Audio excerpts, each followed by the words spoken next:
Boom. All right, so Audient multi-track recording. Now this is how we set up a recording in the Audient. We're going to be messing around with this on, well, tomorrow, on Thursday. We're going to be messing around with this in school. So you will have to know how to do this. And I think the best thing to do is just make sure you've got your iPad or your phone or something that has these notes on it with you. So we can make sure we get these move smoothly tomorrow when you are doing multi-track recording. So we're going to be talking about that tomorrow. Yesterday in school was just learning how to get signal up and do like a playback monitor mix. But tomorrow is going to be about, we're going to do some multi-track recording tomorrow. All right, so multi-track recording in the Audient. Here's the steps.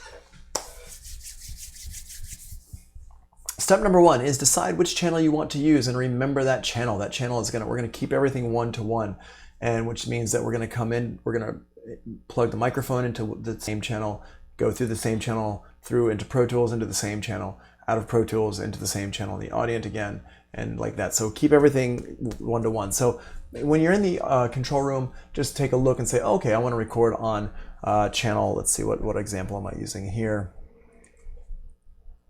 Channel 5. Okay, so let's just say, okay, I look in channel 5 is available. So let's make sure that we plug it into channel 5. Let's make sure we remember channel 5. So we go into the studio, and then we are going to plug the mic cable into the proper input on the patch bay, which is going to be channel 5 on the mic wall, channel 5. And we're going to need to know which control room we're in and which channel number we want to do. So control room, channel number. Set up the microphone. Get the microphone set up. Plug the microphone in. Locate the channel you plug the mic into, push, and then back, sorry, this number 5 is back in the control room. Locate the channel you plug the mic into, and then push the MTR button, which in this case stands for meter, not multi-track recorder. I know it's confusing, but that's how Audient did it. Push that meter button on that channel. What that does is it flips the meter, so you have the long meter and the short meter are flipped, so we can, basically just so we can see things better. Ask yourself, do we need phantom power? Remember, think, look, execute. Ask ourselves, do we need phantom power? If the answer is yes, push that 48 volt button. If the answer is no, don't do anything. 48 volt, remember, is for condenser microphones.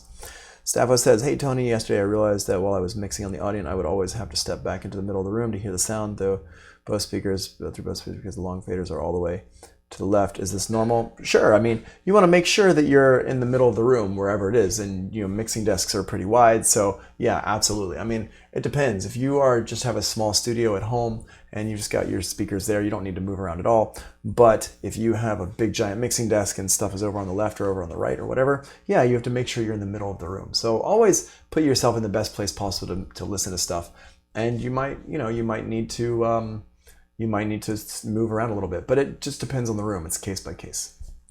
All right, number 8, turn up the gain knob until you have a good signal. Too little is not loud enough. It's going to be too much noise later. Too much is going to be clipping. So turn up that gain knob until you have a good signal. And the good signal is right. I think it's at like around 12 minus 12 dB. Number 9, the short fader. Push that short fader mix button. And then number 10, turn up the short fader to unity. Now at this point, we should be hearing the sound. If we are hearing the sound, that specific sound that you think you should be hearing, great, continue. If not, stop, go back and troubleshoot. Make sure you go back and troubleshoot and see what's missing there. Step number 11, disengage the short fader mix button. So we hear it, we listen to it, we say, yes, that's the sound, then we disengage it so we're not hearing it anymore. The reason why we're not going to hear it anymore is because we don't need to hear it.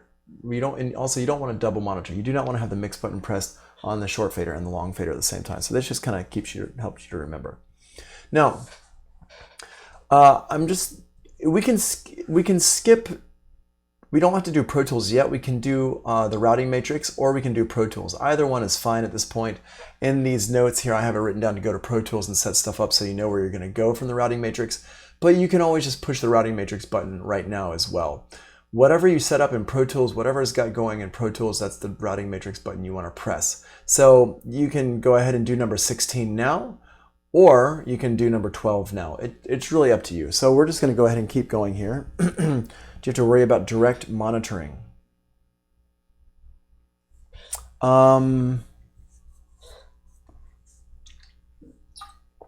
That's for your singer to worry about. But let's talk about that a little bit later. Let's not talk about that quite yet.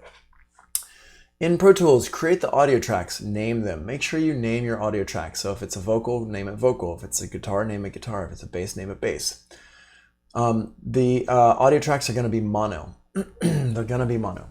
The number of tracks you create depends on how many mics you're recording. So if you're recording a drum kit, you're going to maybe have like, anywhere between 4 and 8 microphones or more, or 2 microphones. It really depends on how many mics you're recording. Those are probably going to be mono audio channels. So if you are recording 8 tracks at the same time, make sure you make 8 audio tracks.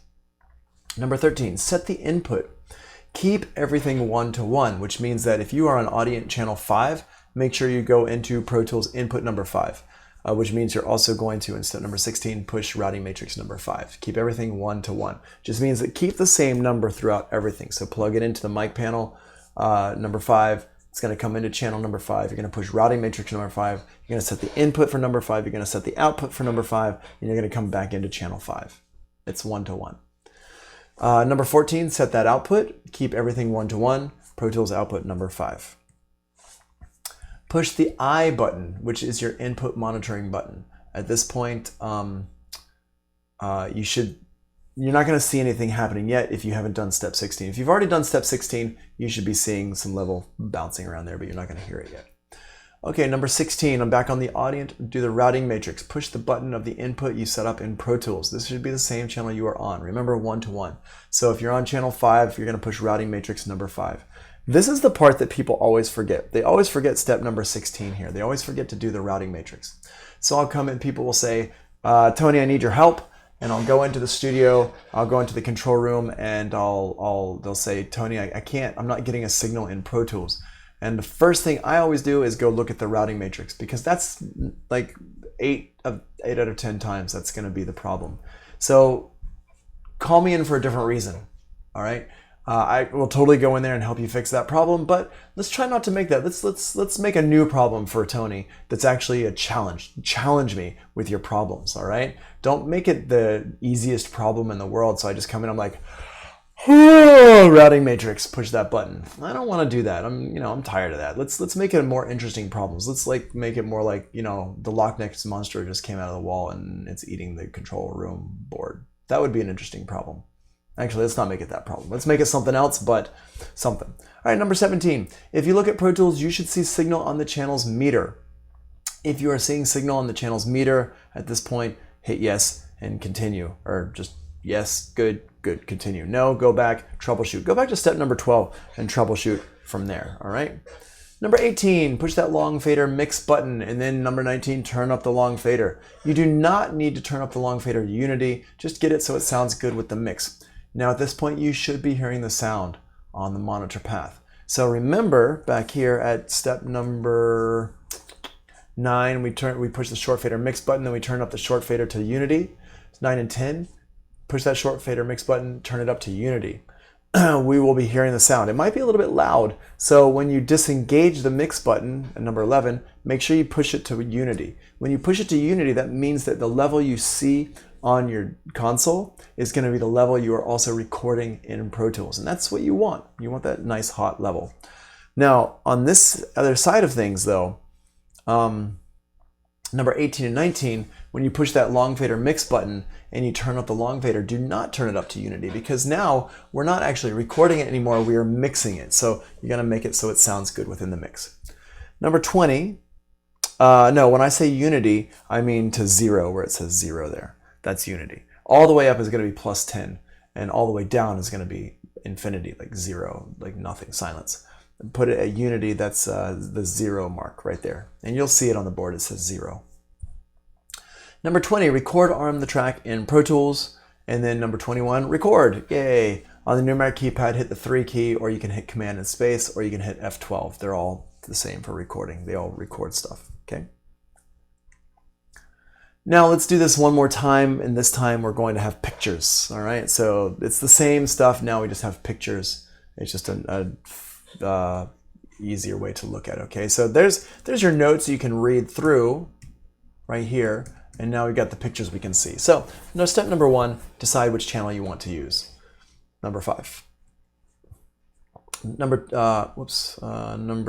we're going to go through number 2, 3, 2, 3, and 4. There's no pictures for that. It's just, it is what it is. Number 5 on the board, locate the channel you plugged the mic into. Now let's go back over here. Number 6, push that meter button on that channel. That's right here, the meter button, boom. Number 7, is it a condenser mic, phantom power? Yes, push the 48 volt button down here, number 7. If no, don't do anything. Number 8, turn up the gain knob until you have a good signal. This is number 8 right here, down here. Boom. Number 9, on the short fader, push that mix button. And then number 10, turn up the fader to unity. See, there's a 0 right there. Make sure you turn up the fader to unity there for that. There, boom. Okay. And then go back to number 11 and disengage the short fader mix button. In Pro Tools, set the input. That's going to be your input right here, and then set the output right there. Boom, boom. Those are both going to say channel 5. And then push the I button. This I button is right there. And you can also, we're going to record on the track later on. You could record on the track right now, as a matter of fact. It's not going to, nothing's going to happen if you record on the track right now. Nothing bad is going to happen. Then we go back to the routing matrix and push the button of the input you set in Pro Tools. So in this case, number 5. That's step number 16 is going to be button number 5. Only use the shift button down here to access channels 13 through 24. See how that works? 13 through 24 is down there. Step number 18, push the long fader mix button. Push that long fader mix button and then turn up the long fader. At this point, we should be hearing stuff. And there you go, and that's it.